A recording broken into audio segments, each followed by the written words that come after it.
જામનગરના જાણીતા એડવોકેટ અને વકીલ મંડળના સભ્ય હારૂન પાલેજાની સરા જાહેર નિર્મમ હત્યા કરવા દેવામાં આવી છે। આ અંગે Bhavnagar bar association, criminal bar association તથા એક્સિડેન્ટે ક્લેમ બાર એસોસિએશન દ્વારા વિરોધ સાથે સૂત્રોચ્ચાર કર્યા છે તેમજ એડવોકેટ પ્રોટેક્શન બિલ પાસ કરવાની માંગ કરી છે।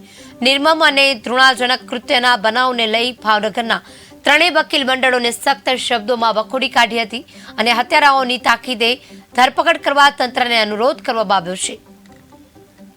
મારી સાથે છે ક્રિમિનલ બાર એસોસિએશનના પ્રમુખ ભાઈ શ્રી અનિલસિંહ જાડેજા, બાજુમાં કિશનભાઈ મેર, હિમાંશુભાઈ જોશી તથા અમારા સાથી હોદ્દેદાર મિત્રો છે।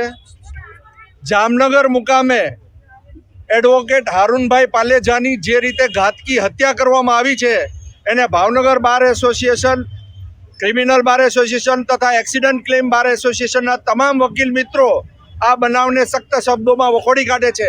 આ અગાઉ પણ જામનગરમાં જ એક વકીલ મિત્રની આ જ રીતે સરા જાહેર ઘાતકી હત્યા કરવામાં આવી, જે બાબત બહુ જ ગંભીર ગણી શકાય।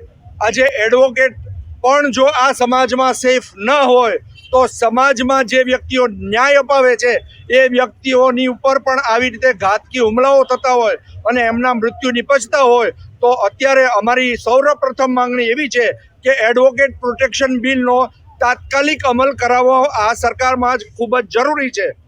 આ જે બનાવ બન્યો છે એ ખૂબ જ ઘૃણાસ્પદ છે અને અમે સખ્ત શબ્દોમાં વખોડી કાઢીએ છીએ અને જામનગરના તમામ વકીલ મિત્રોની સાથે ભાવનગરના તમામ વકીલ મિત્રો સાથે છે।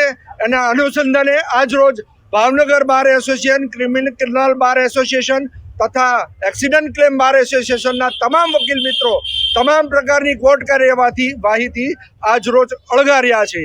આભાર અસ્તુ। મારી સાથે છે ક્રિમિનલ બાર એસોસિએશનના પ્રમુખ ભાઈ શ્રી અનિલસિંહ જાડેજા, બાજુમાં કિશનભાઈ મેર, હિમાંશુભાઈ જોશી તથા